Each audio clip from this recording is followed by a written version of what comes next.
If you're looking for a place to settle a score, to get back at your enemies, or to create new ones, you'd best find yourself down a dark alley with no one watching.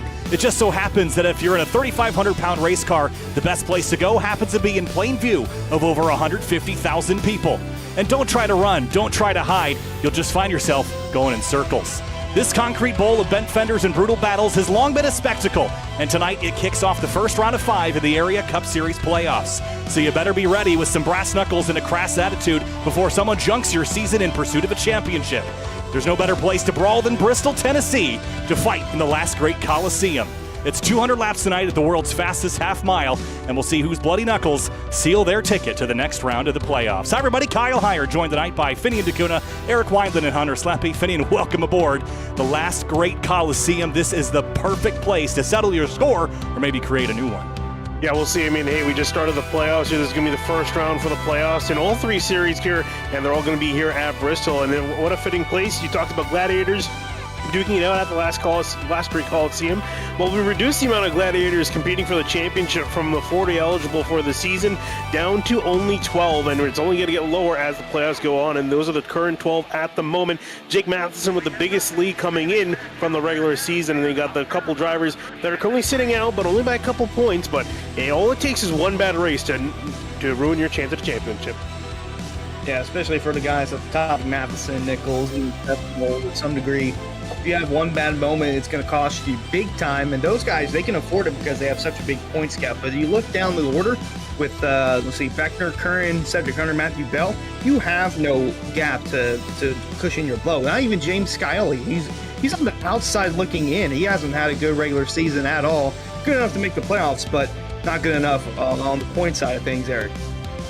Absolutely, but Bristol is one of those racetracks where it's fast and track position plays a big part of the game, but you also got to know how to handle your 3,500-pound stock car, as Kyle put it earlier, around this half-mile racetrack. So an opportunity on a short track to potentially steal a good finish and move yourself up above that cut line for someone like James Scioli. Going to be looking at that tonight as we get a look at our current conditions here in the virtual Bristol, Tennessee area. Kyle, it's nice and warm, but I don't like the cloudy sky.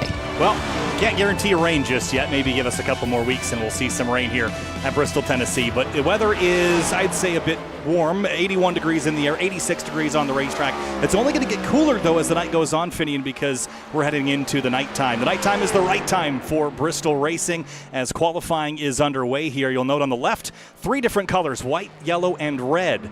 Now, there's one color that's completely missing. That would be green. That would signify that a driver has locked themselves into the next round by winning a race, one of 2 races in this round. If you're in the yellow, you're above the cut line coming in. You're in the playoffs. If you're in the red, you're below the cut line. And Finian, you've got work to do as James Scioli puts his number 7 right at the top in the Simrat Market Chevy. Yeah, especially considering there's a lot of guys near the top of the stands that have a huge points lead coming in, so they have a little bit of a cushion to work with. Guys are out, they're at a deficit, and they have to make sure they perform, because now it's crunch time for the season. If they want that championship by the end of it, they need to perform, need to get a good finish in, as Don DeLeo's coming flying around for his qualifying lap. 2 laps for these drivers here tonight in qualifying, and he will end up in 7th. Taking a look now, Michael Curran, one of our playout drivers, he's flying around turns 3 and 4. Approaching the start-finish line, and he'll be starting one of his laps. We see the new sign there for Curran, who's had a great regular season to get inside the playoffs. A little bit of that's cut off, but he's asking about everyone's opinion on the Super Bowl halftime show, and he's disappointed that Taylor Swift did not get engaged after the game. I would have watched for that. That would have been fun. Curran, 129 miles an hour average puts him 8th. I love his signs. I love that he does that every night here in area. What a second lap, though. Was P2 on the board. Actually, still is P2 on the board. Yeah, my iRacing is still not sorting correctly, but James Scioli, right below the cut, obviously putting himself in a very strong position to start. I am looking forward to the fast speeds tonight, Kyle, because in offline testing, I was watching Tyler Nichols turn some laps, and he almost got sub 14 seconds, which we have not seen at Bristol for quite a while. So iRacing has this place tuned up right now. Yeah, it's going to be quick tonight. 200 laps is going to go by very, very quickly when your lap times are 14 to 15 seconds long. Of course, there's always the potential for chaos. We've got almost 30 drivers here tonight as Jake Nichols goes up to second place. So staying out of trouble is tricky, Finian, because if a crash happens on one end of the racetrack, you're pretty much on the other side in 5 seconds or less. So you really need to be paying attention to what's up the road. The problem is a lot of times you can't see what's up the road. Look on board here, right on the camera here. You can't see beyond one corner ahead of you. So you're looking at the top of your windshield to see all the carnage, and sometimes that can get you in trouble. And this isn't even an easier view because this camera's further back. It's got a much bigger field of view that most of these drivers are driving with on their monitors, so they can see even less than what we're looking at on board with them. Taking a look at the number 17 of Evershed Jr. just kind of riding up there, getting some extra practice, and notably half the field is not qualified. Everything's quiet on the racetrack. We got everyone up to 15th putting a time down. Everyone else in behind waiting, I think, for maybe the track to cool down just a little bit more. And at most we may see another degree or two. I don't expect it to fall a lot more because we're under a mostly cloudy sky here in the sim. So the track's already lost a lot of its temperature that it could possibly have. It's 7:10 in sim time as well. So I don't expect it to lose too much more heat. Though concrete is supposed to be more temperature sensitive than asphalt sometimes. I tend to notice it more so on concrete here on iRacing, Kyle, but nonetheless, it's keeping that 86-degree temperature, so a couple guys are finally deciding to go, except Ryan Hartz didn't like the way he got up to speed. He hit the wall, actually, on his first lap, so he's resetting. Connor Horn got his Grid Life shirt on. Love to see that. He is focused tonight in that number 42. 10th place on his first lap. Let's see what he's got on lap number 2. That was very tight to the fence out of turn 2.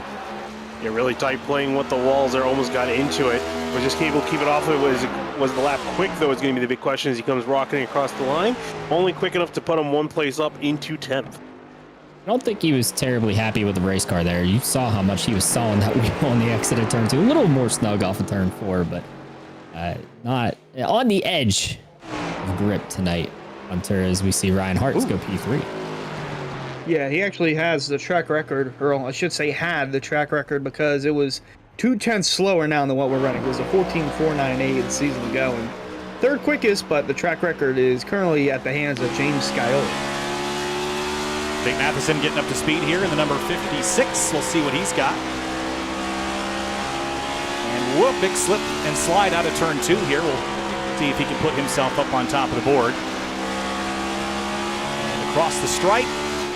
14.213, good enough for a second. That's a good lap. Really solid lap for him, up to second, only 6,000s off of James Scioli, who's really set the benchmark here.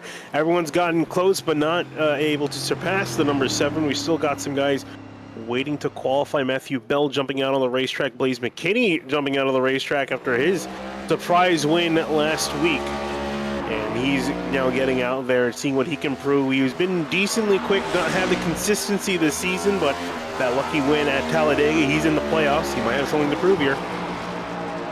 Only one was it Indy? Yeah, that was at Indy. Indy, never mind. I'm very forgetful, apparently.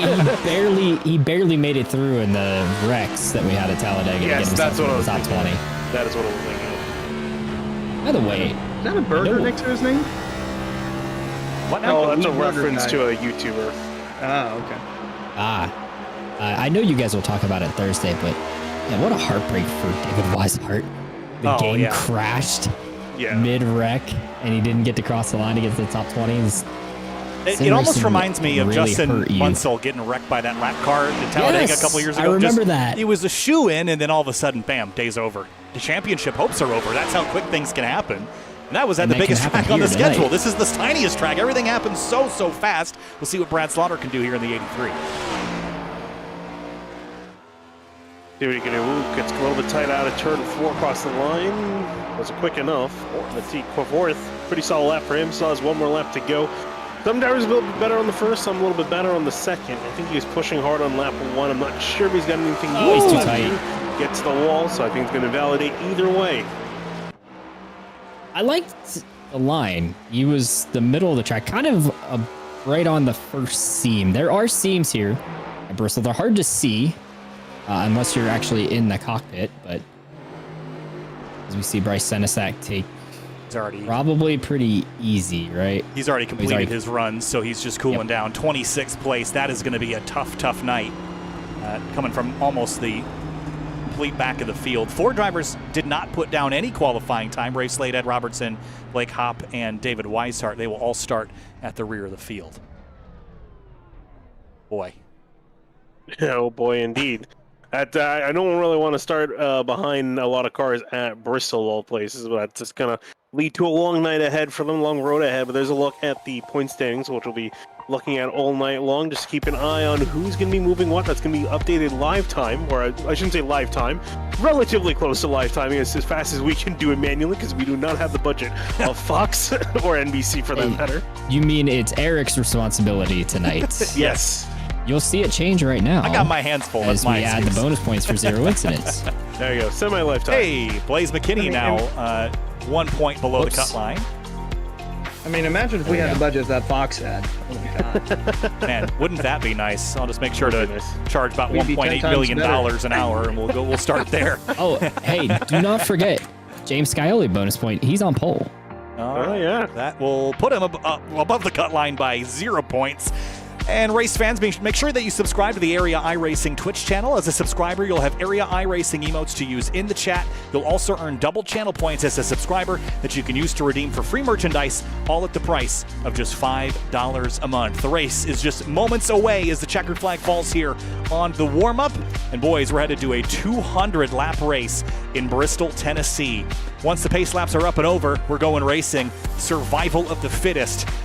This is one of those fight or flight moments here. You got to run or you got to fight for the chance to get up to the front. This is going to be a fun race, a fun night. This is how fast it can go if it goes green from flag to flag. That's a funny joke. 47 minutes from green to checker if we go green, Finian, but the chances of that are slim.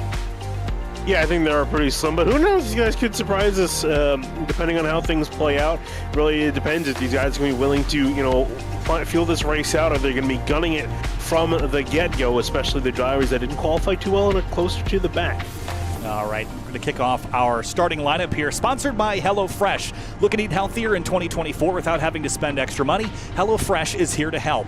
Choose from over 40 calorie-smart and protein-smart meal options each week. Every meal arrives pre-portioned, giving you less time to prep and more time to enjoy your meal. HelloFresh also gives you free breakfast for life with an active subscription. What are you waiting for? Click the link to get started with America's #1 meal kit today and use the coupon code to save 50% off your first box. If you're on Twitch, that's HelloFresh. All right, starting lineup. Here we go. Kicking things off, it's James Scioli on that front row. Jake Matheson should be colored yellow. We'll fix that for next week. Those two drivers are on opposite sides of the cut line coming into the night, but Scioli takes that pole point, Finian. Yeah, and moving on back to row number 2, it's going to be Jake Nichols in the 73 car next to him. Brad Slaughter line up in 4th in the 83. And starting 5th place, it's Ryan Hartz in the number 3 Chevy Camaro. Mason Kane starts 6th in the number 31. Moving on back to 7th, it's going to be Connor Kresick in the number 14. Michael Curran starting next to him in the 24 in 8th. And 9th place will be Blaze McKinney in the number 87. Has some work to do to get above that cut line. Travis Beckner is in, but not locked in the 28. Back in 11th, it's going to be Jeremy Miller in the number 30 next to him. Seth Knoll line up in the 1 in 12. And 13th place will be Greg Mitchell in the number 2. Ricky Springer, we've got his on board tonight. We'll ride with him in the number 51 Chevy Camaro. Back in 15th is going to be Connor Horn. Back in the 42, he's got a little bit of work to move near the front. In 16th, next to him, Justin Isogek in the 67. And 17th place is Matthew Bell in the number 9. Delonte Ballard starts 18th in the number 21. Back in 19th is going to be Tyler Nichols in the 41. Next to him, Dom DeLeo in the 22 in 20th. 21st place is Edward Scherer Jr. in the number 17. Cedric Hunter rolls up 22nd in the number 13. 23rd is going to be Douglas Newbing in the 71. Next to him, Justin Bondurant in the number 11 in 24th. And 25th place will be Garrett Grant in the number 5 Toyota Camry. Bryce Senesac starts 26th in the 09. 27th is going to be Spencer Burns in the 06. Next to Casey Laconis in the number 50 in 28th. And the last couple of rows, 29th, David Weishart in the number 33. And Robertson starts 30th in the number 64. And moving on back to 31st is going to be Ray Slate and Blake Hopp in the 23, rounding out your field of 32. Well, that is the entire field here. One more pace lap before we turn everybody loose. Another look at the weather. It has come down a couple of degrees. Still cloudy skies here. You can't hardly see it, all surrounded by the grandstands here in Bristol, Tennessee. But 200 laps and the first of 5 playoff races. Remember that after every 2 races, we eliminate 4 to get down to the last 4 in the championship race in 5 weeks' time. Speaking of 4, we got to make our picks. Yeah, real quickly, I'm going to roll with the 56. He's been good all season. He starts on the front row. For me, I'm going to go... Not reverse championship order. I'm just going to put that out there for the commentator standings. That he's in reverse championship order. I'm going to go with 73, Jake Nichols. Nobody took Matheson. Give me Matheson. I took Matheson. Yeah, give me Scioli. Oh my gosh, you fool. I'm going to go with Slaughter. All right, here we go. 200 laps at Bristol, the last great Coliseum, and we're racing in the Area Cup Series playoffs.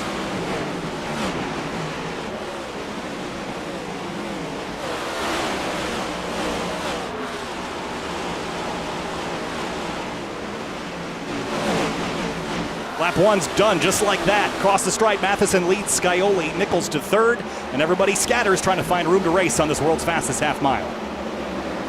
Good, and they're all really trying to find some place. 3 wide almost for a moment in the middle of the field. Ricky Springer's on the bottom, 3 wide for just a second, and gone back out to 2 wide. And now it's just a matter of just finding your place in line where you feel like running top lane, bottom lane. I have a feeling the top is going to be one of the places to be.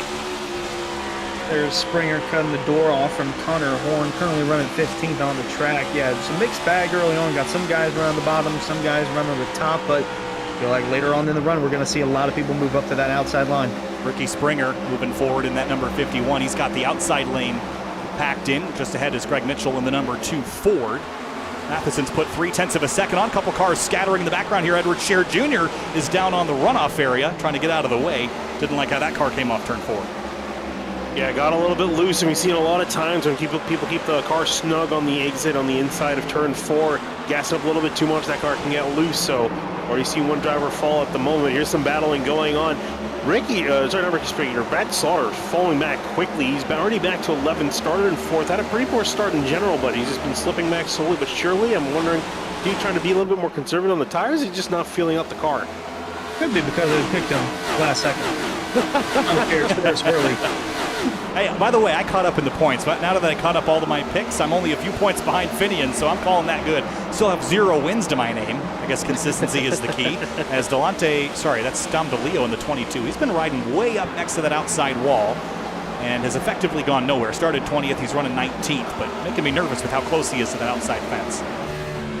Yeah, he's trying to use up, get that really solid run off the corner. Of course, it's a big trade-off because you lose a lot of speed running up the hill like that in the apexing lane, so it's a big trade-off here.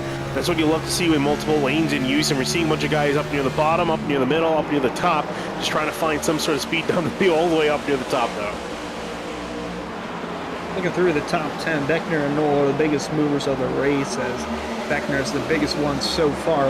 Actually, it's Knoll up 5, Beckner up 4. Guys in the playoffs needing a solid run. As we look a little further back outside the top 10, Blaze McKinney, another playoff driver, currently fighting Delonte Ballard for the 15th spot. Another driver that's dropped backwards very quickly and not like in the direction that he's going. And some of the drivers that didn't qualify very well, like the 09 of Senesac, he hasn't gone anywhere either. Started 26th and still has all that work to do. Not really contending for the playoffs, not contending for a championship, but these can be long days here at Bristol when you start almost dead last and have to fight your way through. These races might be short in duration, but Finian, they wear you out mentally. Oh, they really will, especially depending on how long the runs last. Of course, we got 200 laps here tonight. Doesn't sound like a whole lot, but it's going to feel like a whole lot, especially when you're in such a tight pack like this. Nose to tail, trying to find some sort of way around, constantly too wide. It does really wear you out mentally. Yeah, but the good thing about Bristol is that whenever we get these long green flag runs, guys are getting in their rhythm, getting in pace, as Slaughter almost had Matthew Bell to the outside. As Springer's looking low, got the Fazekas guys on his outside, Curran and Mitchell. And up the road, Seth Knoll, the number 1, Mason Kane doing battle. That was for 5th. Give the 5th spot to that number 1 car. All the while, Matheson is leading, but Jake Nichols is starting to run him down, Finian. Really starting to run him down and approach and trying to make a move. Was able to get past James Scully, now working to see if he can get past 56 for the lead. And we know if there's anyone as good as saving tires as the 73 car. And he saves tires in a way where he's still fast. He's not reducing his pace. He's just running a lot better. So he's definitely a threat on the long run, but he's going to look high immediately. You see Matheson, though, defending the bottom lane. Good run off the corner for Nichols, though. Not going to be able to do anything with it. It's just going to tuck up behind the bumper of Matheson. He won here in Season 3. Looking to become a 2-time winner here at the last great Coliseum. Pressure mounting for Jake Matheson as he tries to keep the 73 behind him. These two have been nip and tuck all season long. A little bit of a throttle lift there out of turn 4 as battles have subsided up here for now, but between Greg Mitchell, Brad Slaughter, and Ricky Springer, there's enough action back here for everybody. I think they're going to be arguing too much action. We want to get a little bit of a breather at some point, right? You know, get into that rhythm, find that place on line. Whoa, Michael Curran, a little bit of a slip to the inside of the number 2. He's going to lose 1, maybe 2 spots. Brad Slaughter coming back on the outside will sail past the number 24. Here comes Ricky Springer now taking a turn for the lead. Jake Nichols getting past Jake Matheson. That happened fast. Let's have a look. Tim Rapp Market replay and just gets a really good run out of turn 4, and it's going to go up to the high side here in 1 and 2 and sets him up for a run down the backstretch. Yeah, just ran that middle lane, you know, getting the best of both worlds, running a little bit of shorter way around, and also getting that run off the corner, and then kept side by side. And once you get to that outside, when you're when you're by yourself in an isolated group, I think that really helps to be on that outside and make that move. So he's up into the lead. See, can he run away with it? Well, keeping it in the Nichols family, looking here, Kyler Nichols up to 12th, one of the biggest movers of the race. He's tied with teammate Seth Knoll, plus 7 spots since the start of this one. Moving forward nicely. It's behind a Matthew Bell, who is a playoff competitor. The yellow coloration telling him that he is above the cut line coming into the night. If you're red, you're below the cut line. And next week we'll have at least, well, one driver at least will be green, assuming that a playoff competitor wins the race. That's the only way you can lock yourself into the next round. Go for second. As Matheson's now dropping a spot to Scioli.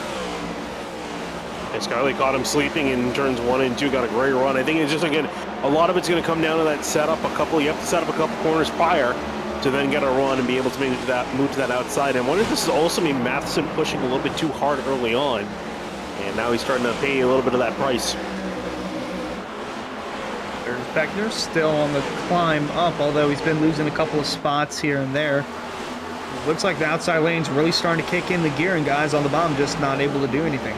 Yeah, Travis is one of those drivers that I'd be cautious about late in the race on a green-white checkered.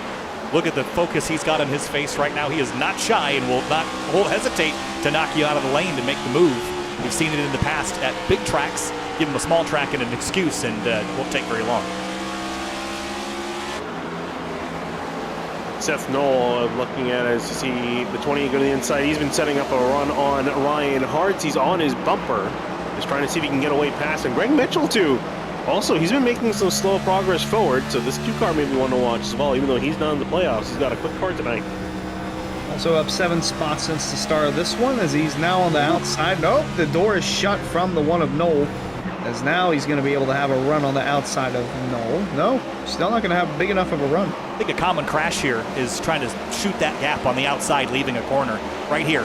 Seth Knoll could close that, but he didn't have time to, and Mitchell jams the 2 car up the outside lane and has overlap there. He'll almost certainly complete this pass now. As the race goes on, I expect that upper lane to get better and better as it rubbers in. Sometimes the bottom, right after restart, you can make passes, Finian, but that outside lane is a preferred line for sure.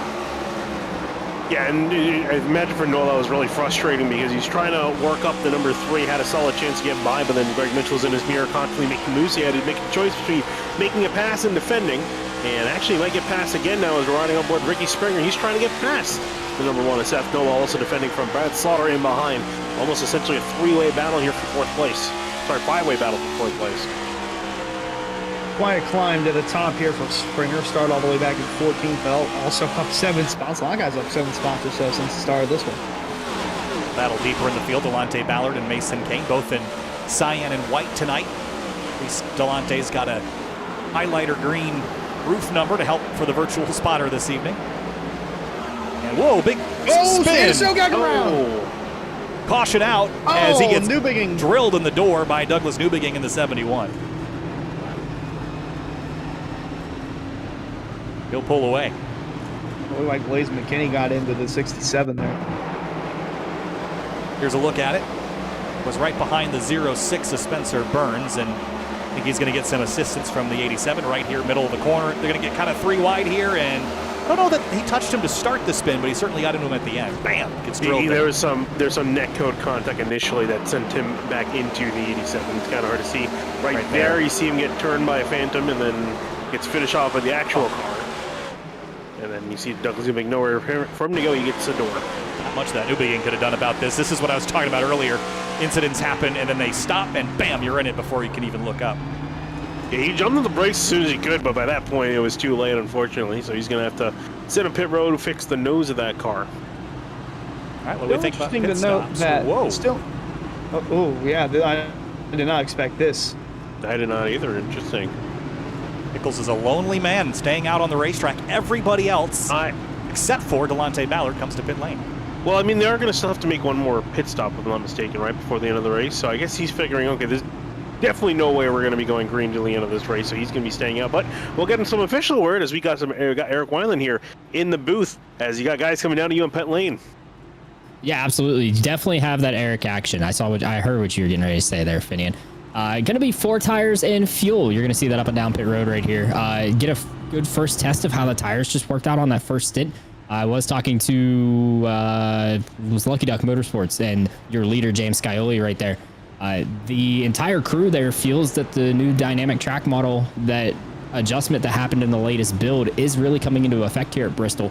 How the bottom line really started to heat up right off that initial stint of the race. The track temperature up to 90 degrees, down to 88 now that we're under yellow. So expect the lines to move around tonight. The bottom got heated up. They all moved up a lane all the way up to the wall. And as they run on older tires and heat the top up, expect the bottom to come back into play later on. You can see the track rubbering up. The dark coloration has moved all the way up about 3 or 4 feet off the wall and all the way down to the asphalt apron down there. So the track is widening out, and that's going to give drivers the opportunity to use more of the racetrack as the night goes on. So a handful of other drivers stayed out as well. So Nichols, Ballard, Newbegin, Cedric Hunter all stayed out. Garrett Grant stayed out but then hit pit lane. And on the left-hand side of the screen, those that made pit stops versus those that have not. Almost everybody did. Yeah, it's interesting. So you got 2 cars from Solar Flare staying out and 2 cars from Lucky Duck staying out on the racetrack. So interesting change up in the lineup near the front. Well, I mean, Jack Nichols still later, but now got Ballard, Newbegin, and Cedric Hunter. Bit surprised with Douglas Newbegin staying up near the front because he got damage to his car, but I guess he's feeling the damage. Not going to be much of a threat or an issue. Just continue out there. I mean, I'm not. It's Bristol. They'll all look like this by the end of the night. It's a short track, so you don't need to. So, you know. That'll be a good-looking car by the end of the night, probably. I'm actually impressed. 40 laps before a spin, and that was kind of a mild crash, if that. Oh, we know things will heat heat up. I know, but it was going to happen anyway. You knew that. One thing I wanted to know, look at the marbles on the entrance to turn 3, and then the entrance to turn 1. Very different from one end to the other. This track might look symmetrical, but it is not. Pace cars off. Lap 42 of 200. Let's restart things here at Bristol. Green flag back in the air. Jake Nichols fires off and away.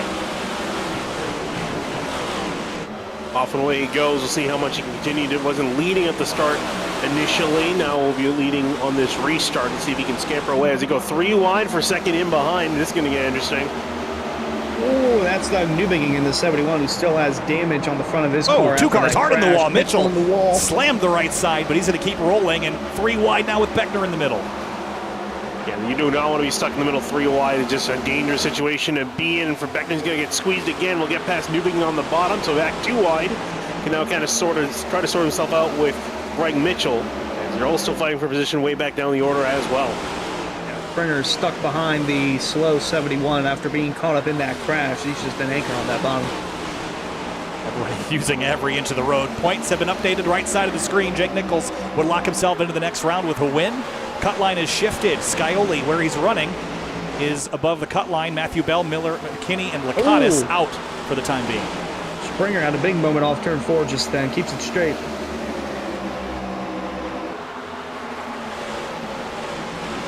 Everyone vying for a position at the moment. A very hectic restart here. As people are feeling now, the fresh tires want to use it up as much as possible. 13's in the wall with problems, as Rick Allen would say, but he is out, or now down to 29. He's back in. He's in the wall. I think was trying to stay out of the way. But he is back on the racetrack. I think his internet is all stabilized. That was part of the issue. Some Walmart connect there. 29. Here's Matheson in the 56 going to the high side of Seth Nolan. Might go to the bottom of the 73. Nichols trying to hang on 48 lap old tires. See if the strategy works out for him, but I just get worried about getting buried. He's getting freight train, got passed by Skyoli pretty quickly. Seth Knoll working his way on by Matheson. Now Jake Nichols are getting passed by Ryan Hart. And Beckner is lining up to have a turn to get past 73. Oh, almost 3 wide in the back heading into the turn. That's a moment there for Delonte Ballard. He's still dropping back. And Weishart's back here as well. And who would have thought in next-gen car you would actually see some tire wear matter? Yeah, there was, what race was it a couple of weeks ago? Was it Indianapolis? Where it finally you saw some tires actually wearing? At the road courses, you could just use the same tires for 500 laps. It didn't seem to matter. Ooh, yeah, also makes you wonder why Goodyear is not supplying all the endurance tires for every series with the way they perform in the next-gen car in iRacing. With David Weiser riding on board, hanging on here at 18th in the middle of the pack. Goodyear had tires on the Flintstones cars. How hard as a rock they were. Big slide for Spencer Burns. Holy cow. Last week's winner at Talladega just had a huge moment off turn 4. Just save it. Again, that inside line, you just get up a little bit too much off turn 4. It almost ends you around, but he'll continue on in 19th. Travis Beckner working over Seth Knoll now here for 3rd. It's a big battle for 3rd place, essentially, as Matheson, he was under attack by Seth Knoll and Beckner in behind. Brad Slaughter, Ryan Hartz, they're racing it out right in behind these guys. Yeah, Hartz was also a little wiggly coming off turn 4 just then, and how about the climb back for Slaughter? He dropped all the way down to 11th after the initial start and has made his climb back inside the top 5, but just got the door shut by Seth Knoll. Yeah, that was a knock, and next time he's breaking in before asking. No doorbell ringing here. And Slaughter going to try to work around the outside of Seth Knoll, going to run down the front straight and will make the move into turn 1. He's up into 4th, and we got Eric Weiland with us. Eric, what do you got? Hey guys, the strategy call for Cedric Hunter obviously did not work out. First of all, now 15 points below the cut line as we are currently sitting on the racetrack, but listen into what he had to say about what happened. Oh my God. As soon as it happened, my screen froze. I got on the brakes a little bit because I figured I was going to blink out, and I didn't want to blink in the middle of the field. So I got on the brakes, and it put me back away in the back over here. Oh, in the live view, 13 around. Oh, he's wrecking. Had some more issues, and he's caused a caution. Oh, Jeremy Miller. 30, and I thought I saw almost someone else spin around. Seth Knoll has just lost his bonus point for an 0x race as well. That was probably the incident in front. Yeah, he was involved in it. So second caution of the night, lap 60. Cedric Hunter goes for a spin, and he'd been having connectivity problems, and you see it here. Where we're going to come back in. He's probably already going to be crashing in turn 1. Yep, just already slow and just kind of gets run over. Ryan Hartz is in it. And we see the 22. The other thing, Kyle, that he mentioned before I started recording his audio there was that his screen was freezing. So it very well could have been a hardware issue. I know Bristol was pretty tough on honestly, our PCs, especially when it starts loading all the physics that's going on. Oh, Jeremy Miller with a big hit too. Honestly, I've also been having issues with iRacing freezing at some random points. Yeah, no, in the last couple weeks or so. I don't know if it was after a certain patch or what, but I've been having some issues. Not been affecting me in the racing, but when I'm in spectating certain sessions, I've noticed it. Oh. Yeah, the 22 and 1 were in this. You see the damage to the nose of the 22. And then Jeremy Miller also got involved. So that was probably 6 or 7 cars that got a piece of that at some point.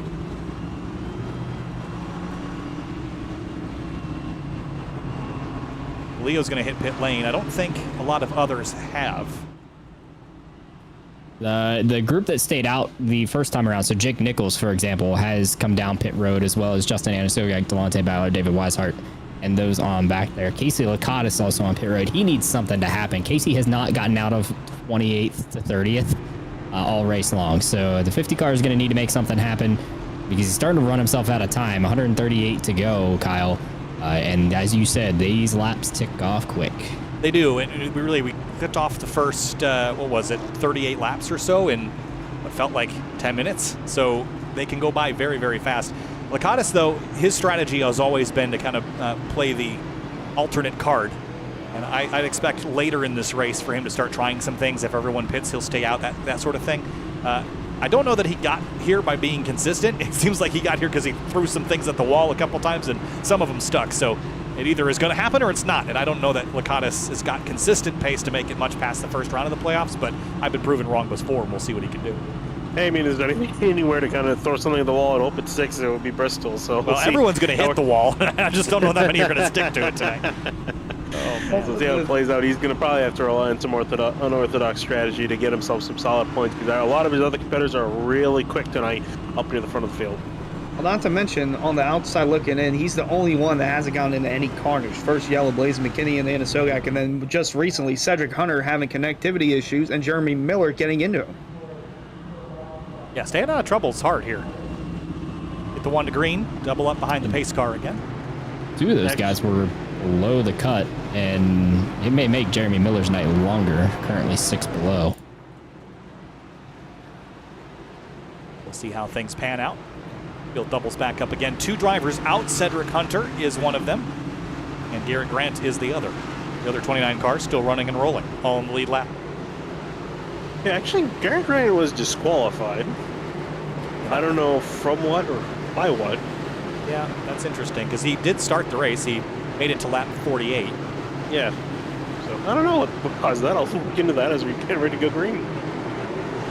Lap 65, good launch from Scioli on the outside in the restart zone, and immediately clears the field, and we're back underway. But after these restarts, after the initial launch, people get a lot more aggressive, Hunter, than they did initially.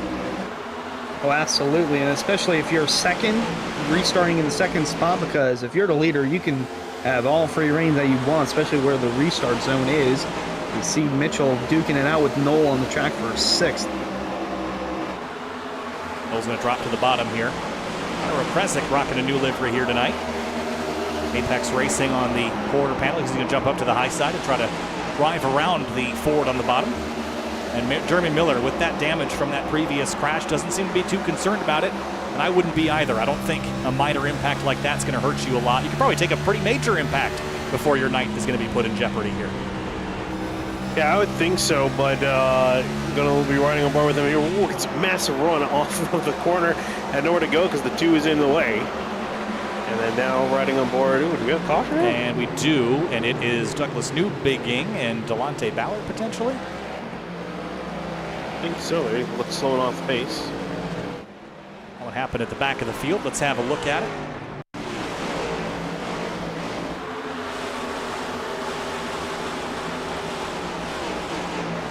Monte's up the road here and just spins out.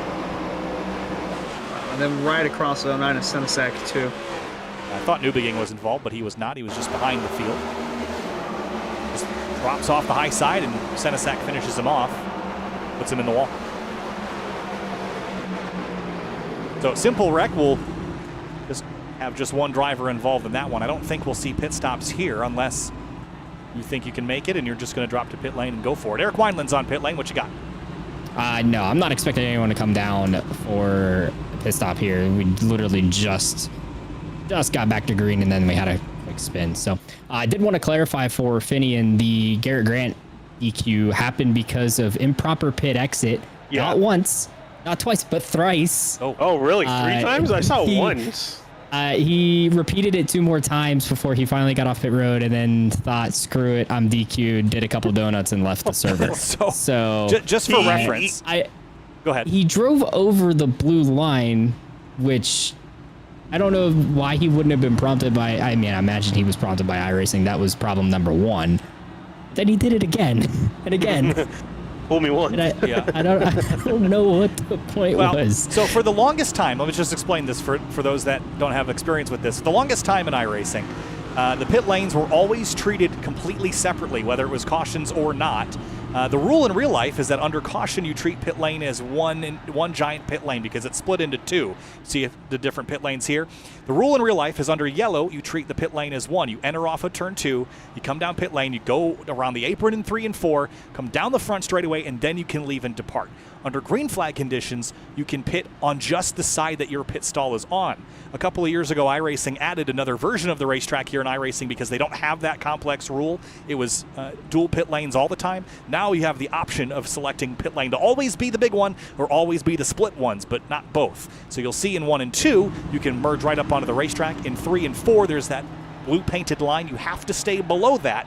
but this is a relatively new thing. For many years in iRacing, they were just treated as dual pit lanes, and that was a very confusing time when it was switched back over to having this single pit lane. So I could see how you could do it once and not understand what you did and keep doing it, and then get yourself penalized and DQ. I mean, you say it was changed relatively soon. It was changed 4 years ago? Well, yeah, but almost 4 years ago now? iRacing's an old game. I was going to say, I guess Forza have it. I mean, I can't entirely blame him, but yeah, that's unfortunate because I saw that he exited one time. I wasn't sure that was just the one and only time. I'm surprised he did it 3 times. But yeah, it's unfortunate. He's going to be the first triree. Center Country, he's also left the session, either I think just due to hardware issues, so he's going to be out. He'll be one of the first playoff drivers out all the way down to 30th. He's going to be in a big hole going into next week. That's Currently a must-win hole. Currently 19 below. It's not impossible, but I would say nigh on impossible. That's cold. 19 below. It's going to be cold for me. I got a winter storm rolling in tomorrow. Boy. Yep, under that warning. Boys in the Northeast. Here we go. Lap 74 of 200. Going to go back to green for the 4th time tonight. Green flag back in the air. Scioli leads him down again.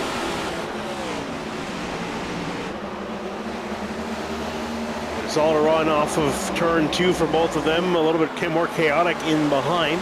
Ricky Springer in the 51 up on top, fighting it out, and then further back down the order again. Still a whole lot of side-by-side action. These restarts have been getting more and more hectic, it seems. Up front, Matthew Bell making the climb inside the top 5, getting around 83 of Slaughter as he's slotted right in front of the 51 of Springer, and behind them they're duking it out for 8th. Yeah, Finney, you mentioned the intensity picking up. Well, it's because the laps are really, really fast here, and it's just amazing. If this race goes green, we're done in 30 minutes. That's how fast things can go. But I told you the race would take 47 minutes total at the drop of the green if it went green. Well, that was about 40 minutes ago. So the cautions slow things down quite a bit. But if the race goes green, you don't have time to play around, as Okresic gets a hello wake-up call from the 3 of Ryan Hartz. Yeah, Connor Okresic, he's been struggling in that bottom lane, almost wiped up into the number 30, causing a wreck, but he's able to save that car getting loose, but he's been hounded by the number 3, Ryan Hartz in behind. He wants to get going. He keeps losing positions, being stuck in by the 14 on the bottom. Hartz keeps bumping on the doors. Bondurantsto is outside, and now looking on the outside of Okresic, and he's going to try and shut the door on him, almost create an incident. Okresic is making that 14 very wide. Remember that thing about bloody knuckles and brawls and fighting? I think we're about to see that back here for 14th place.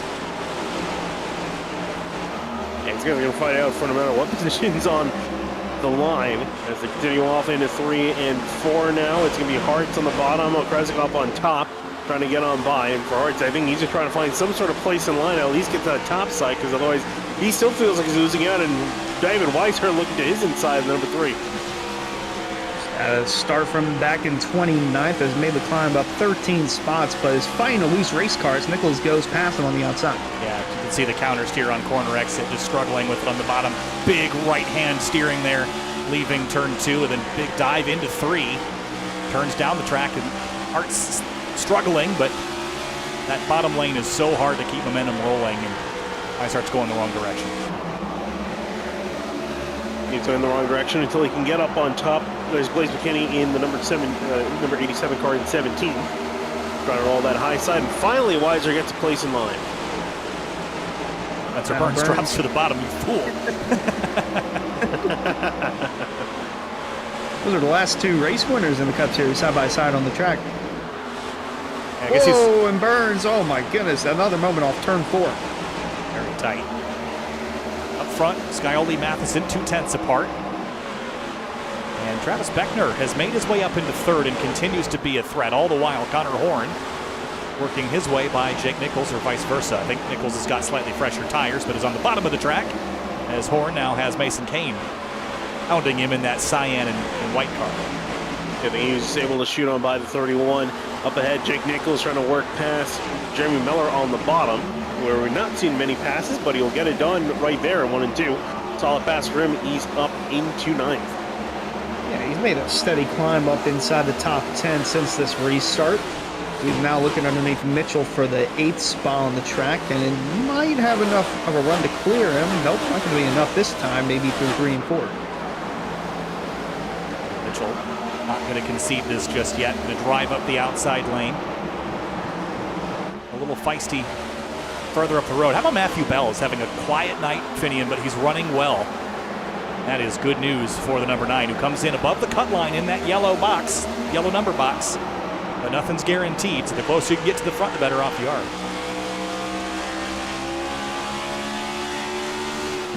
They're trying to see if he can make a move up on the top lane, but Bell has been a solid climb forward, up 12 spots from 17th. And he's now fighting out there with the big dogs and might be there to stay. We'll see what he can do. He's been fairly quiet this season so far. 0 top 5s and 5 top 10s. Trying to see if he can change that here now that he's in the playoffs, and now it's go time this season. As you look further back, this is a giant mess of cars right here. It sure is. Behind Connor Horn, it is a mess back here. Connor Kresick, Mason Kane, David Weishart, Justin Bondurant. He is the cork in the bottle if I've ever seen it.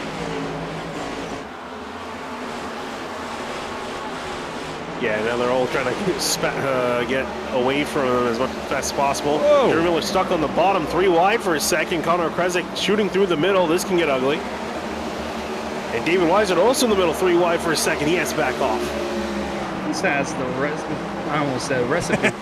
That was what I was supposed to say. Oh, no, it's getting bad. Oh, Weishart almost had an incident as these guys are trying to work it out. This is the recipe for disaster. It is a spicy one.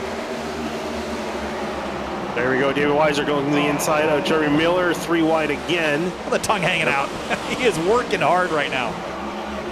He was able to get on by, so it worked out for him. Now here goes Douglas Dubé. Now he's trying to work around the inside of the 3. Everyone wants to get past Jeremy Miller.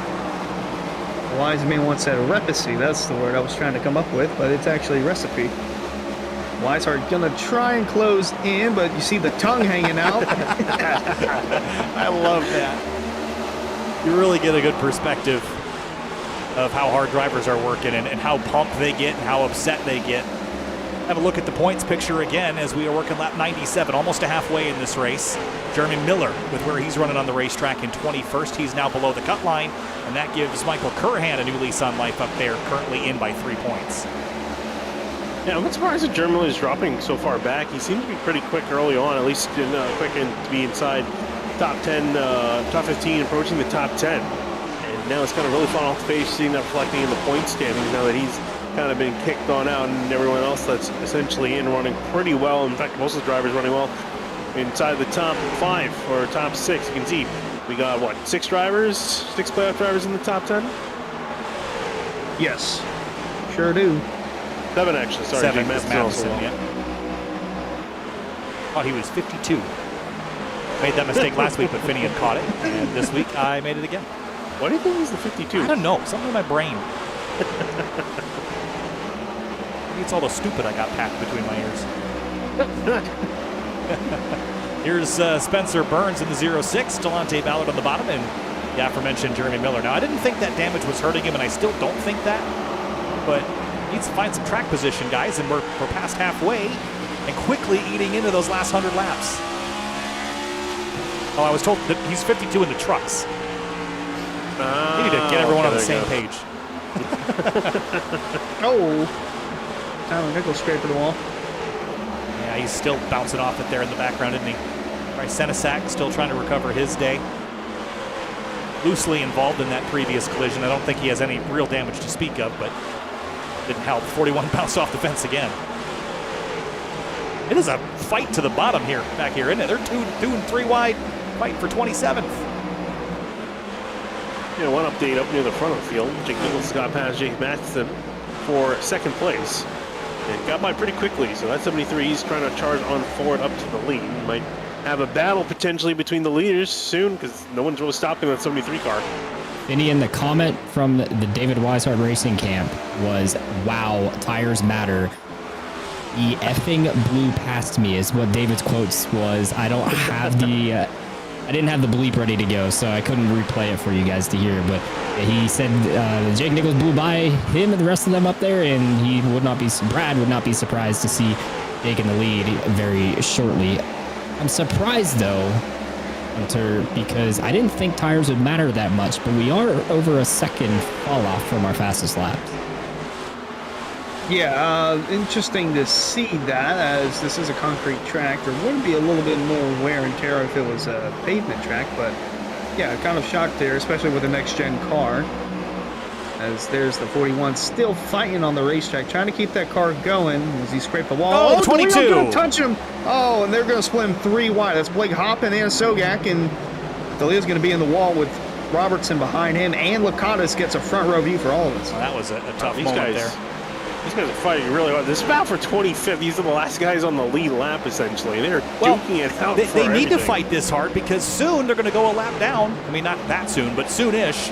They need to fight to stay ahead of James Scioli, who's quickly approaching. So you don't want to be the first car to get caught by the leader and then get trapped laps down. That is not a fun way to race at Bristol. So this is a pretty fierce fight, but the 22 is just absolutely abusing the right front of that car. It is not going to last like this.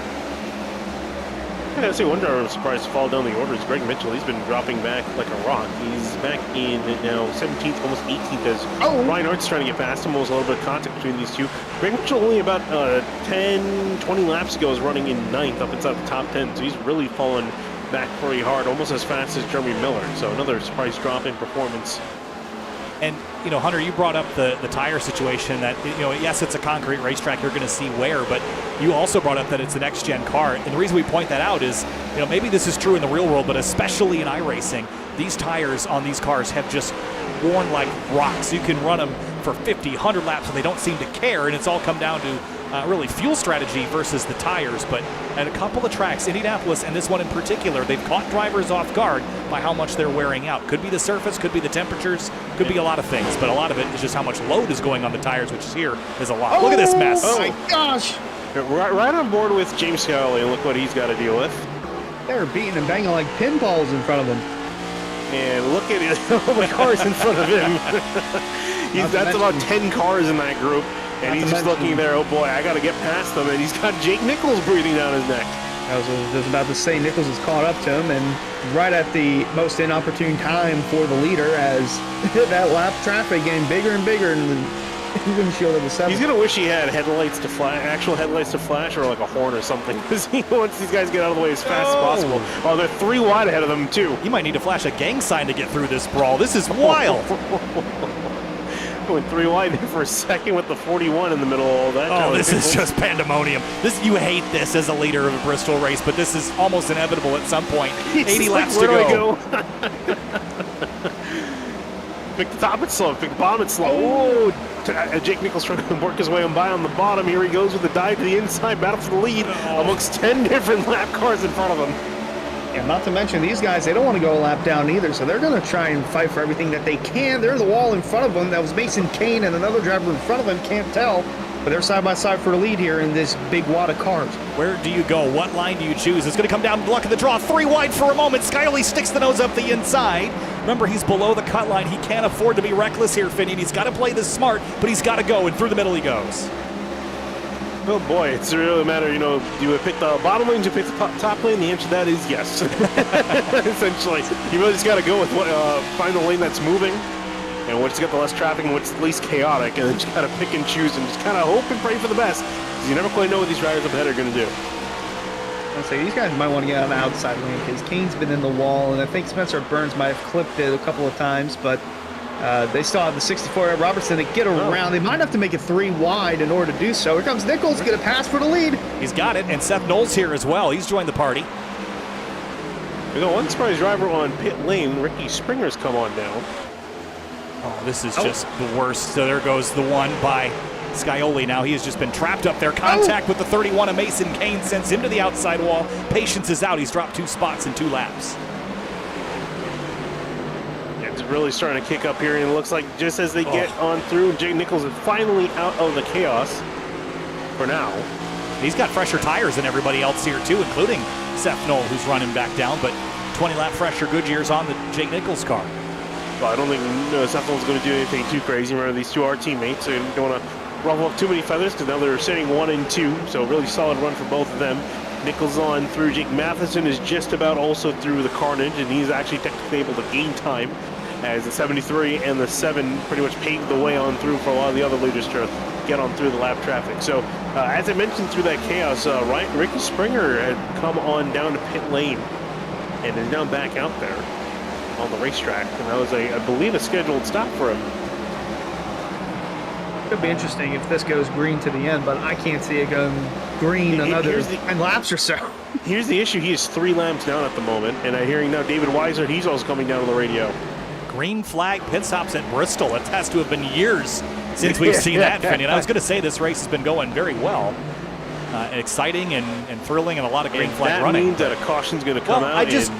We had a car pit under green, so I'm going to call that green flag pit stops.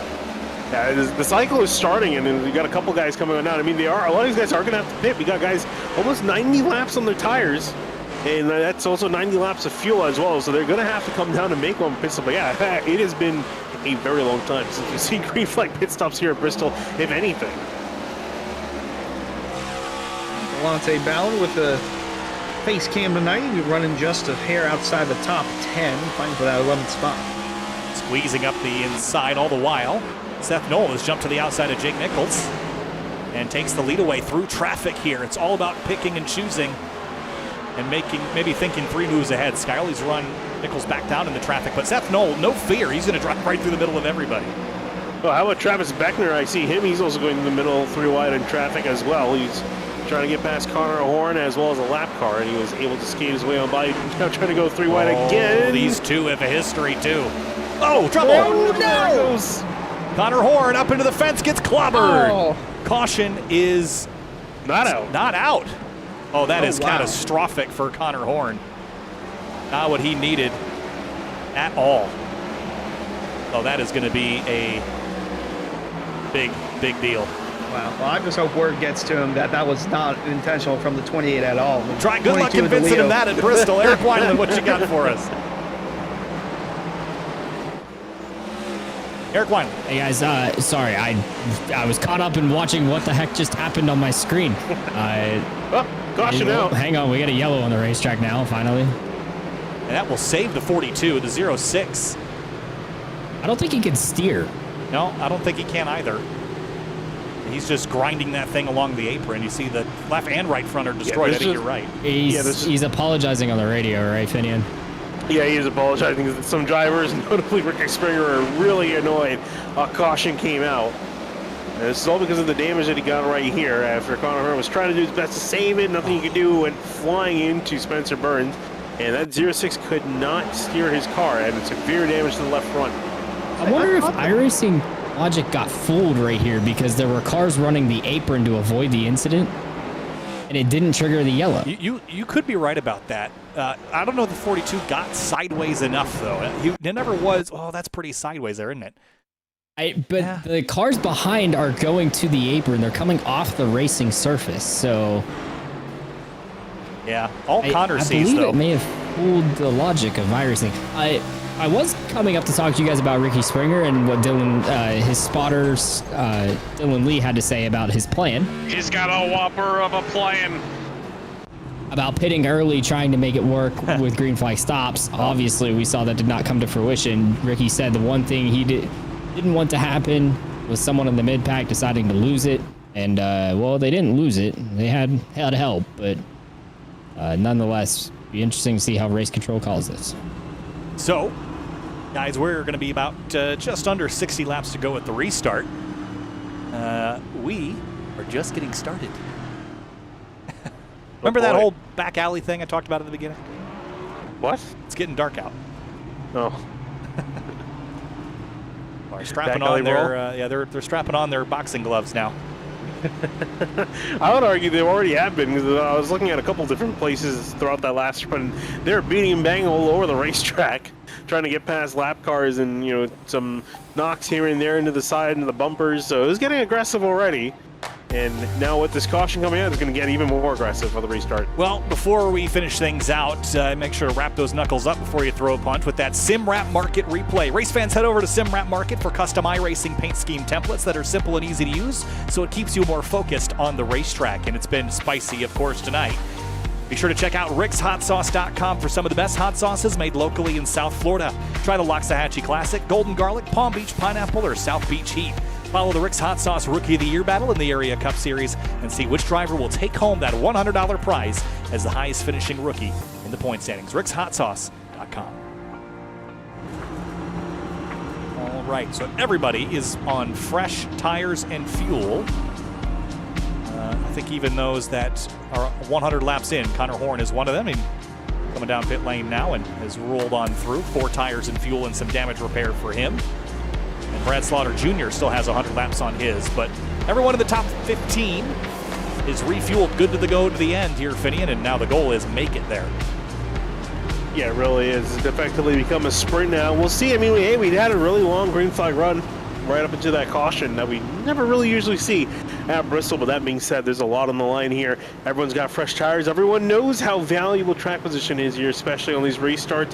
So they're going to be going pretty hard and aggressively here. Might see some more cautions. I wouldn't be surprised if we do. Here we go, lap 141, 60 laps left here at Bristol, Tennessee. Seth Knowles, your leader, he chooses the inside, and we're back underway at the world's fastest half mile.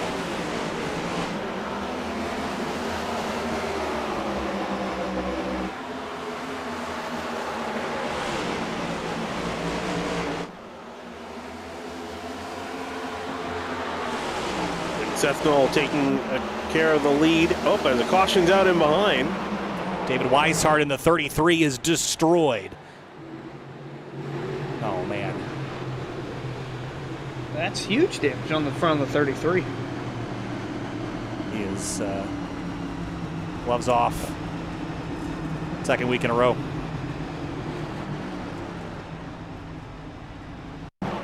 See what happens. 83 to the bottom, and Ricky Springer. Man. Wow. Contact with the 33 and around he went off the nose of that 51. Oh, that's a big hit too. Yeah, it's great. It's always amazing when you see the back of the car get airborne, so you know when there's a lot of energy involved in the impact. You hear it. Yeah, I was gonna say that's if that was real light, that was definitely a concussion. The car was light already, and then didn't help. Well, it was announced earlier today from David Weishart Racing that they're rescinding their Cup and Truck charters, and they're going to go full in with the Pro Series. So not a good look for David Weishart Racing as they're looking to close out Season 5 on a strong note. It's been a tough tail end of the season for sure. Points updated, live points on the right-hand side of the screen. Here's how things look now. It's mostly been those bottom 4 kind of shuffling around. But where James Scioli is right now is really where he needs to finish because, again, coming in below the cut line, he's doing everything he needs to do tonight, Finney. He's up in the top 10. He's the only driver that's in the red in the top 10. That's good news for him. Bad news for Miller and Blaze McKinney. They will have a lot of work to do next week. Yeah, I mean, it's not, looking at the points, the reason why he came in below the points, or I should say at the moment is below the cutoff, is because he ended up missing 2 rounds of the regular season. So he was a little bit close to the cutoff anyways, but performed well in the last couple rounds, got himself in. And now it's just a matter of just making up for lost ground and getting a good finish in. So he's now finally potentially looking at a good finish here, put himself in the top 5 in points. It should be good to make it to the second round, but of course that depends on how the next 50 laps or so play out because it's again starting to get more aggressive. We just saw right there in that restart, contact between the 51 and 33. Could see more of that, especially for these guys up there in front of the group. Got good races then the rounds too. So after this first round, at the end of the first round, we got Kansas, good old 1.5 mile racing, and then got Iowa the following week, and then the we'll pour one out for Auto Club as that is officially a gone racetrack, at least for now, until they put in their quote-unquote short track. Yeah, but good luck with that. We've always had some excellent racing there. Amazon good Prime finishes. Super Center. Well, to be fair, would you rather have a 2 mile racetrack that you go to once a year and then pay fees on, or sell the land for $500 million? I mean, I can see why they did it, but the nostalgia is gone from Southern California racing. Yeah. Well, next week we head to Kansas Speedway for 140 laps, and we'll go racing in the cornfields after the hills and valleys here in Bristol, Tennessee. Right before the restart, Eric Wineland, what you got? I'm just coming up to argue with Hunter that I still think the 2 mile track would have been a better viewing experience, and it absolutely provides better racing. But Amazon Prime Fulfillment Center, Eric. How can we get our 2-day shipping that doesn't exist anymore? I will not understand why we demolished the 2 mile racetrack that raced better than the other 2 mile racetrack. But money, money, money. 2-day shipping. Green flag. Seth Knoll jumps away quickly as James Scioli's going to try to wrestle second from Nichols on the bottom of the racetrack. This is going to be a pretty fierce fight between these two. Really fierce fight between these two. James Scioli trying to see if he can get by and break up the pair. So caution out immediately. Greg Mitchell. That's gonna trigger the yellow once more. I believe that's our. Is that our 5th caution of the night? 6th. 6th yellow. And this is for Greg Mitchell in the number 2. Tim Rat Market replay, and here's what happened. Ooh, gets tagged Bondurant up the hill, and oh, he got him twice. Oh my goodness. And then Jeremy Miller gets a little piece of it on his right side. He almost had it saved, too. But that was right in front of Connor Horn, too. Listed as That cold-blooded almost murder. looked personal, yeah. The first one I could say is accidental. It almost looked like he purposely went right on the second one. Greg Mitchell radio, guys. Yikes. Who was that? Yeah. Yeah. What? No clue, but they don't know how to drive. That's Greg's reaction. Yikes, indeed. Yeah, when the race control listed as cold-blooded murder, you know it. I haven't heard that phrase in a whole lot of towers, but they probably should start using it because it gets the point across, I think. Yeah, shout out to Carter Kubies. It was also really funny when he put earlier in the race with the number 13. 13 pulls a Casper, the friendly ghost, and appears midfield. 11 commits cold-blooded murder on the 2. And That is- EOL. Man, if you could get away with an EOL for murder. I didn't know Hey, Tennessee's it was laws not were that loose. intentional. It was not intentional. Unlike what we've seen All right, in cold-blooded season 3 manslaughter. or season 4. I always thought manslaughter sounded way worse than murder. It does. It does. I slaughtered a man. Sounds like you What really... if you slaughtered a woman? That's not woman slaughter. It's still manslaughter. Did Brad slaughter? Brad slaughter too. That's my pick. Well, it's 14th. Sorry to tell you. I am so glad we segued out of that. I was not ready to get delisted on YouTube and Twitch. Well, Brad Slaughter doesn't like me when I pick him because he never does well, apparently. I was going to say that trend's continuing, unfortunately. What's up?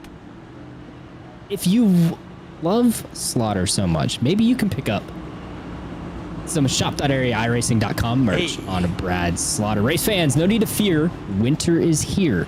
Bundle up, especially with this winter storm coming to the northeast. Shop.areairacing.com. All the gear, new selections, champion hoodies, jackets, sweatshirts. Easier to shop, quicker to ship, better to wear. That's shop.areairacing.com. Got it. Bing, bang, bung. Right. Prepared for the 5 to 8 inches of snow. We're Is that how much supposed is to get Chicago getting snow? We just No, got no. We're talking where Finian and I are from. Oh, that's Yeah. no fun. Good old Pennsylvania. Oh, come! I just get windy and 40 all week. Yeah. So what happens in Chicago every year is we get one good snow, and then it melts halfway, and then it deep freezes. And we got that. And then it thawed all the way, and now we're just into gray, brown. Is the river frozen? That's the question. Nope. No, it is not. I've seen some time lapses of the ice moving across on there. That's pretty cool. Probably from like 3 years ago. Global warming. Just kidding, that's not how that works. Weather, not climate. All right, lap 155. We're getting crazy here. We're getting down. If this race goes green, it's over in 12 minutes. That's how fast things can go. I doubt. Yeah. I doubt it. Press X to doubt. Here we go. Lap 155 at 200. 46 laps left at Bristol.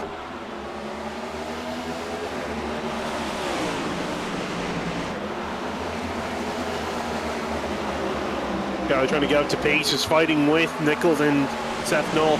When the caution came out, trying to fight on that bottom lane, can't quite get there. Jake Matheson looking to the sevens outside, trying to fight him for third. Top 4 are all playoff drivers. Beckner trying to make that top 5. Still trying to get around Newbegin for the 5th spot. Just going to look underneath Okresik for 6 just to keep him at bay. But up front, it's still the Solar Flare Racing guys, 1-2.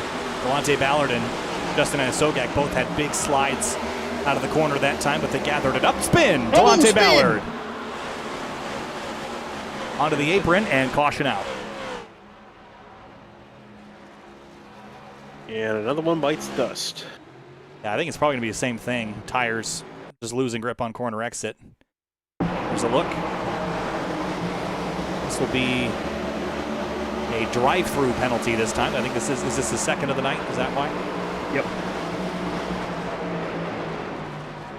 Really, we don't normally get to the drive-through penalties typically. No, exactly. We don't usually people behave. Usually.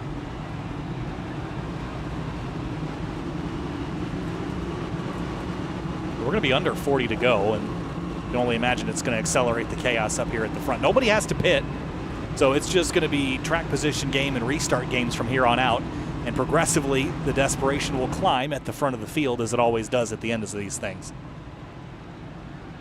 And you can bet that no one is really going to pit because effectively, at the beginning you could argue people were willing to pit, get the fresher tires work, especially when you're getting longer green flag runs, but I think everyone's noticing now we're going to be getting fewer and fewer longer green flag runs and much shorter ones, so you don't want to lose out on that track position. We've got Eric back with us from pit lane. Eric, what do you got for us? Yeah, just think about how long it took Jake to get back to the front, and he's still technically not leading the race, though his teammate is Seth Knoll, and they are on the same strategy. But think back there, how long it took Jake Nichols to cycle back to the front after he got off sequence on the first set of stops of the night. So I don't know if I want to, if you're going to give up the track position to make that stop for tires, you do it early. And this would be as bad as late as I would think you could do it, because anything longer than 40 laps of stop go might be tough to make it back, but it all depends on how those yellows fall. So also of note, longest pit lane on the circuit for Delonte Ballard to drive through. And he has to serve that under green, correct? As soon as the green flag falls, so he can come down while the field is rolling into the restart zone. The problem is pit road entries at turn 2, so he has to come under the green flag at the start finish line to be able to then come down and serve it. So he will basically serve that under green. And Ricky Springer lost 3 laps on a green flag pit stop? Yeah, he got one of those back. He's only 2 down now. And then Greg Mitchell is 1 lap down. Those are the only drivers laps down. The other drivers that are done and out for the night: David Weishart, Spencer Burns, Mason Kane, and Garrett Grant. Cedric Hunter was out, but he's rejoined 64 laps behind the next car. I don't think there's actually even a mathematical point in running because there's not enough laps left. No. So I don't really know. Just, I guess running for fun, I suppose. Look at the points and the cut line again. We haven't really moved anyone above it or below it in a while, but the numbers have shifted around a bit. Blaze McKinney 4 back from Matthew Bell. So despite Matthew Bell running in 8th, Blaze McKinney is only right behind him, 11th place on track. Yeah, looking at the top of the order: Matheson, Nichols, Beckner, Scioli in the points, top 5. And then Matthew Bell just barely above in 8th, and then Blaze McKinney just below, 4 points back in 9th place. For McKinney, as far as where he's running on the racetrack, he's running up in 12th. Let's see if he can improve here. See how many people are going to improve, or if anyone drops back, because we've been getting a string of cautions, and I think we might see a couple more here before we're done. Pace car pulls off, under 40 laps to go now. It is go time if it wasn't already. Green flag here at Bristol. Seth Knoll again on the bottom, drives away. Scioli trying to wrestle second from Jake Nichols down the back straightaway. Matheson fills the gap in the upper lane. Yeah, saw a couple cars on the inside lane on the restart immediately shove their car to the outside lane as soon as they could. Just a couple feet past the start-finish line. They're all trying to get up to that top lane, stop the bleeding. You don't want to be down on the bottom. No one wants to be on the bottom because that's where you're going to get just pass and freight train, as you see with Matheson getting around James Scally for 3rd. And there's the Leo, and right in front of him is Lakatos trying to make it through. And it's a freight train on that outside lane. Matheson looking low, trying to get a run for 2nd, going to tuck back in 3rd. Meanwhile, Newbigging trying to get his way back around Beckner. Jake Nichols is right in behind Seth Knoll. It's playoff time now. You've got teammates. You're still focused on the team championship, Finian, but you can't hold back yet. You got to make sure that you get to that next round. And Jake Nichols, I don't think is going to hold back much from his teammate if it means a win is on the line. No, I don't think so. But I mean, you want to really push your teammate that far, and especially this early. Some might argue they may not even really need the win, just a solid points finish at the moment, and at least in this round of the championship. And Jake Matheson's in behind. Counting them, as well as James Scully, Travis Beckner also trying to go to the inside. Number 7, ooh, Beckner shoves the door shut on Connor Kresick in behind. Everyone's fighting really hard for every Water spot on in the that wall. outside lane. Water still in the wall and trying to keep it out of harm's way. Licata's almost getting a piece of that. Him and McKinney trying to avoid the 83. But yeah, going back up front, Noel leading. It would be the best case scenario for Solar Flare Racing to get one of their drivers in on the win, that being Noel and then Nichols, who's about almost 40 points above the cutoff line. But we see Connor Horn running in the 12th spot, looking to make up some more positions as he's currently 11 points above the cutoff. Yeah, he's actually salvaged this night very well considering the crash he was involved in earlier. And the damage didn't seem to be too extensive, and he's carrying on and continuing, which is very critical to his moving on in the playoff fight as Jake Matheson is just clinging to third. It's at the 14 of a Kresick popping out of line behind him. It is frantic back here at the tail half of the top 10. Absolutely frantic in behind there, all duking it out hard for those last couple spots to get inside. And even Blaze McKinney, you know, we're talking about him, he's up to 10 now, finally back inside the top 10 after starting in 9th. And now potentially going to be in 8th as he gets past 71. Potentially the 14 is also stuck on the bottom. Trying to work his way through. Whoa! Douglas Dubing, I think, just made contact, and he's not around, but someone else is around. That's Blake Hopp in the 23. And there's another car involved with that, Ed Robertson in the 64. I mentioned Blaze McKinney chasing Matthew Bell down because that's a cut line fight that we are watching as well. It was a big crash in turn 3. Look at it. Entering turns 1 and 2 now. There's the 64 and the 23. And gets loose. And big pile up. Man, 4 cars involved. Zenesak and Ricky Springer also caught up in it. That's a mess. Look at the 22 just squeaking through. The 41 got a bit of damage in that as well. Big mess down the back straightaway and into turn 3.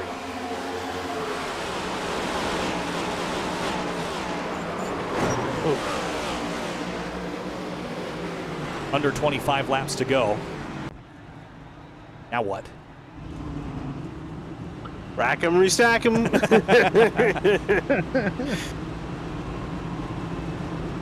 It's a pick up from the 7 of Skyline. No one's coming out of pit lane at this point. Up by district. Well, Douglas Dubing is down. I'm not sure if he's decided to finally fix some damage or what. A couple takers back further down the field. It's got Eric Quinlan. They're coming down to you. Connor Horn is coming down pit road, guys. I don't understand this one because he already had fresher tires than the guys he was racing around. He went from like 20th to 10th on this past set of cycles there since we were at about 45 to go, 24 to go now. And he's going to chance it again, I guess. I don't know the reasoning behind this. I can understand Jeremy Miller. He was running a little further down the order. He needs to get something going to try to score some points. Meanwhile, I was listening to, but cannot play for you guys, Connor O'Kresick, who was freaking out and singing high praises and dropping a couple 4-letter words that he was very happy to finally restart on the top side upcoming because he's restarted on the bottom the past 4 restarts, and he has gone nothing but backward every time he's restarted on the bottom. So expect the top side to still be the dominant place to be on the restarts. I think the choose rule might be one of NASCAR's best rules implementations, and I'd like to get that here in iRacing for tracks like this in particular. I'm surprised we haven't got it, to be honest. Well, race control, as we know, is the deepest part of the spaghetti code for iRacing to undo. So, I mean, they've been trying to spaghettify it. So, Fidian, we didn't throw a yellow with a car sideways in turn 1 earlier in this race. that is true. That is true. The cars behind went to the apron, we believe, and that's why. Yeah, I don't understand it, but some places out there have implemented the rule. I know FTF's just used it in their FTF 500 this past weekend, and Area is considering exploring it. I'll leave it at that, but it might be a little too much for us to handle, especially for regular season races. Well, here's the one thing I don't mind about that Connor Horn call is that he only lost 5 positions, I think, or 4 positions. So, yeah, I don't know. I don't hate it. Only because you're not going to pit again. No one ahead of you is going to pit again. So you're only going to have an advantage. We've still got enough laps left that you can use the tires. You just have to be if we go green. Well, that's the key. Doesn't really even really matter what he does. It's just a matter of if the race goes green enough or not to make up. He's going to be starting on that outside lane, so that's going to be one advantage coming his way. But again, it's just going to be a matter how many more green flag laps we're going to have to finish this race out. Sure, for everyone else besides Seth Nolly wants to go caution to the end so he can run away with this thing, but we'll see how it plays out. Jake Matheson is getting ready to go racing. He wants to go. 21 laps remaining here at Bristol. Green flag, and it's 5 minutes to the checkers if we go green. Jake Matheson, oh, contact with the leader. Seth Nolly on the wall, and they're all scattered around. Jake Matheson in the lead, 4 wide in turn 3 and 4. Crash behind him. Crash in the back. Bondurant spinning around. That's going to bring out the caution. Oh, boy. Wow. We got enough to look at here for this caution. Yeah, yeah, we do. Well, let's start with what happened up front. This is right after the restart. Things have been brewing in the back, so that's why I was keeping an eye on that rear of the field. Matheson, big lunge here, gets into the back of the one. And that's what stacks everybody up here. And then that really, this kind of triggered that secondary crash as the field stacked up behind. Watch Curran here, he's going to jump on the brakes. Justin Bondurant, Newbegin kind of shoots the gap here. Connor Horn just snakes through there. But yeah, this is, Matheson ended up with the lead after all this, which is not going to make the Solar Flare guys very happy. No, I can't imagine not. He'd actually want to continue riding on this after the yellow came out. I think it was in the Oh, He hit the wall. Well, not only that, you're going to see right here the one is Seth Knoll. Yeah. Was not happy with that, showing his displeasure. Well, the knuckles are getting bloodied right now. Well, here's the interesting thing, too, is that if Seth Knoll or Jake Matheson chooses, if he starts on the inside, which you doubt he is, he could be lined up in behind Seth Knoll. So I have a feeling, strong feeling, he's going to pick the outside for the restart. have a little bit of a hunch. I mean, Travis Beckner, not necessarily the best of friends with anybody in that Solar Flare group either. So Miller Racing versus Solar Flare, this is the battle we came for, and this is the battle we will see. See Travis Beckner, he's got a game face on, he's ready to go. Remember, I should have picked Travis. Remember at the beginning of the race, I said you give me Travis Beckner up into the front with a reason at the end of this race? I mean, he will Why not. did you pick him? Well, didn't qualify very well, and it's Bristol, so can you really blame me? How do you already qualify? That's not bad. That's back of the half of Bristol. If that's Jake Nichols standards, that's bad, but Eric Weiland's on pit lane. Save me, Eric. What's going on? You guys will love this radio. I've joined, what is that, Jacob Bell Racing to listen into what Casey Lakatos had to say, because Casey Lakatos is suddenly coming alive in 11th place. But he had nothing to say. His teammate Justin Anisogak did. These drivers are idiots. There you go. They're idiots. All of them. Even when they try to sound mean, 67. Casey Lakatos' niceness is wearing off on everybody in that Discord. Justin Anisogak is not happy with all the drivers on the racetrack with him. And I mean, I wouldn't be happy if I were Solar Flare Racing after just getting booted out of the lead right there as well. He sounded damn near joyful saying that. The Wisconsin's wearing off. These guys are so mean. Darn it. Wisconsin, man, Justin Anisogak is from Alaska. No, I know, but by the way. Lakatos is from Wisconsin, and the cheese is wearing off. Ah. Cheese is wearing off. Grating some Wisconsin cheddar over there. I wanted to go to Wisconsin and get some cheese and beer on my birthday this past year, but I got COVID and couldn't go. Oh, that's unfortunate. Well, but next year. Well, don't want to wish it. Commentator curse. All right, guys, 15 laps, and the game is on. We're not pulling things off the front. Two teams very much against each other. Green flag in the air, 15 to go. Okay, we'll see if like the Super Bowl last night's going to go, if it's going to overtime here with the way these restarts have been. Beckner soaring on the outside of Seth Knoll, battling for second place. Position essentially decided. Here comes James Cowley doing the same, rocketing around the one. Matheson trying to drive it like he stole it. 3-car length lead over second place. Meanwhile, Knoll on the fall back to 5th as Nichols goes up to the spot. Here comes Matthew Bell looking to crack the top 5. And Matthew Bell's got to run because Blaze McKinney's not too far behind. He's in the wall. Licata has a big moment. Ooh, that was very, very close. Connor Horn trying to move forward on those fresher tires, running out of laps, running out of time. Yeah, everyone's feeling that they're running out of time here. Everyone's fighting very hard for position. Seth Knoll finally gets to the outside, will stay in 5th at the moment. His teammate Jake Nichols ahead of him in 4th. It's Skyler Beckner and Matheson, your top 5 to the lead. And there is the 3 of Ryan Hartz running in 9th place. He's inside Blaze McKinney, who's in 8th. And who had a big dive in behind someone. I think it's Everett Shear Jr. We haven't really talked a whole lot about it, that 17 car. He's trying to make some moves here in the later going.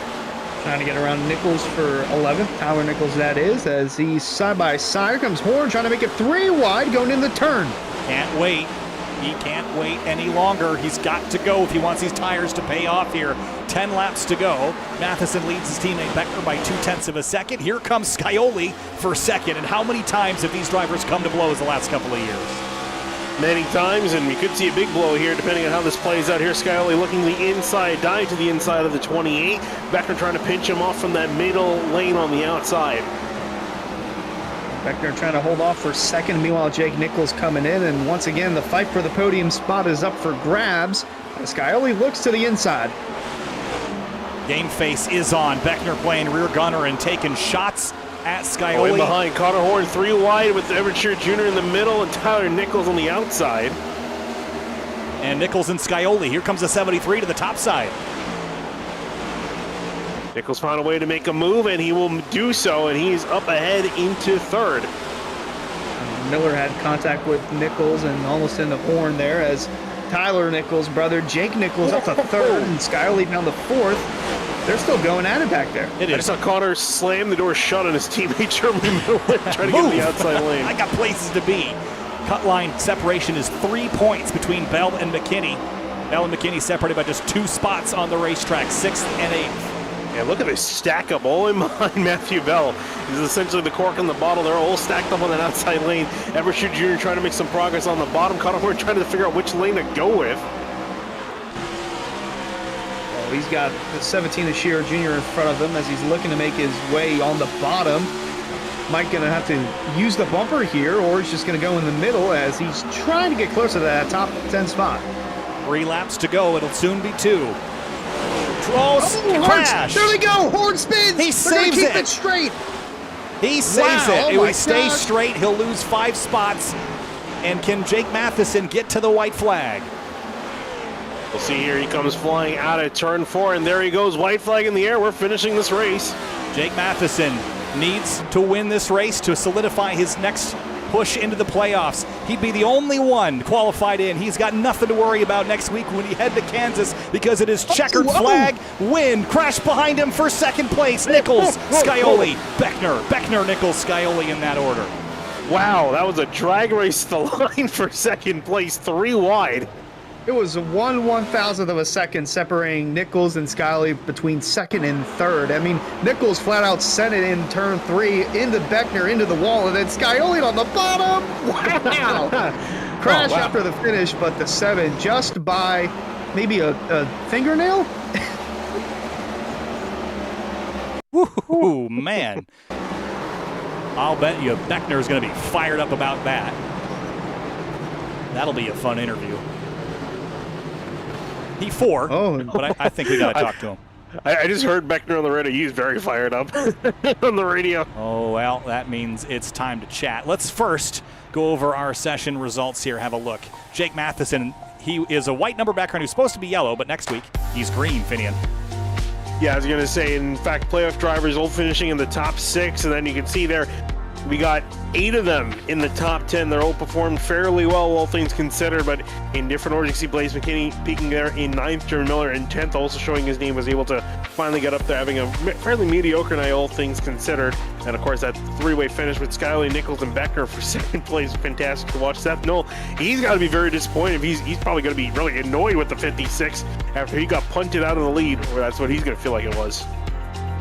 That's win number 5 on the season for Matheson, and yeah, that's going to be interesting heading into next week. at Kansas between Nichols and Beckner, seeing if that continues. But good runs for Blaze McKinney and Jeremy Miller. And then the two drivers not in the playoffs, so Krezek, Shearer Jr. in the top 10. Good finishes for those guys. All right, we'll cut these off for now because I want to get Travis in here before things get too heated downstairs. Travis Beckner comes home 4th in this race. Travis, a frantic tail end of the race there. You were just trying to play rear gunner for your teammate. Things got physical at the end. What happened? What, from your perspective, did you see out the windshield? The guy just drove it in there and intentionally put me up on the wall. I didn't do anything to him. I understand what my teammate Jake did. That was just a mistake, but the guy just drove it in there and didn't give. I can't say that word, but yeah, I'm mad. I'm really mad. I mean, the guy just drove way in there over his head, and I don't know. It's a stupid move. Stupid. But yeah, it's just stupid. Travis, how do things carry over from this round to the next, or this race to the next? Is this over, or is this carry on? Nope, not over at all.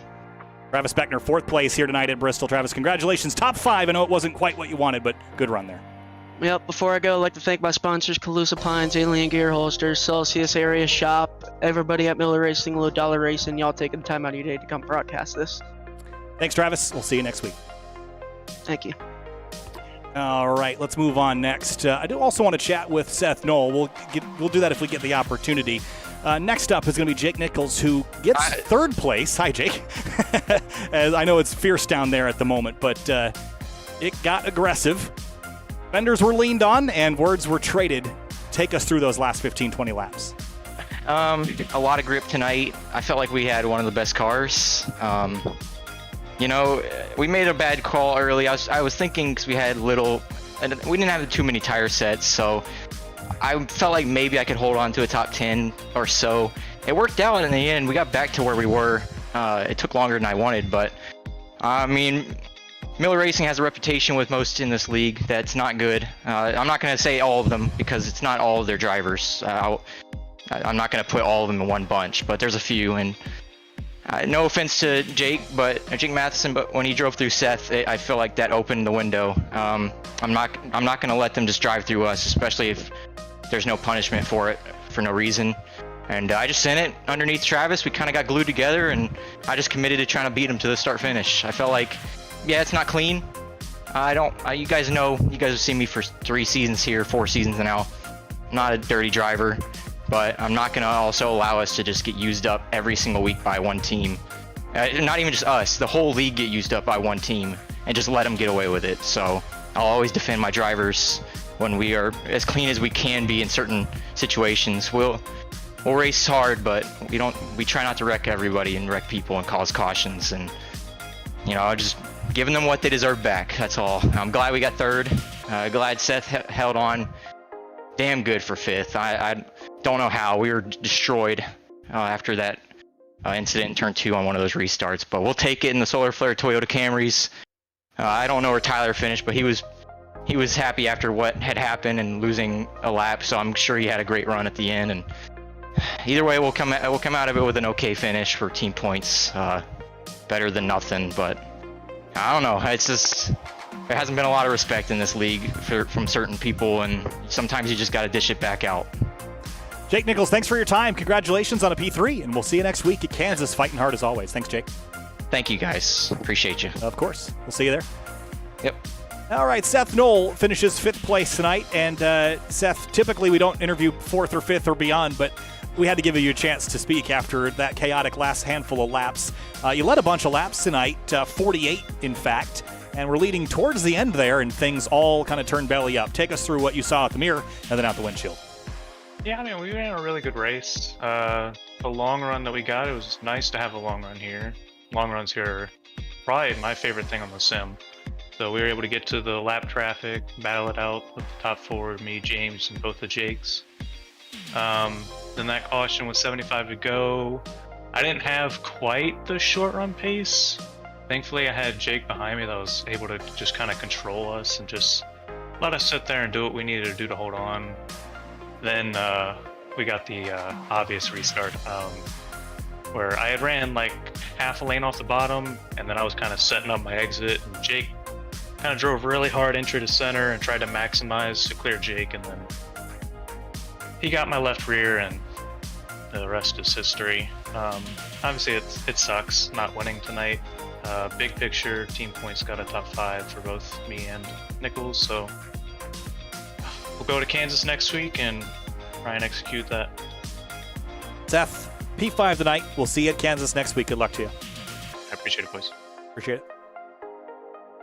And we're going to move on now to James Scioli, who pulls a second out tonight, led the most laps this evening, James, and you were below the cut line coming into the night, and you're going to walk away well above it, at least 10 points above it, which is something.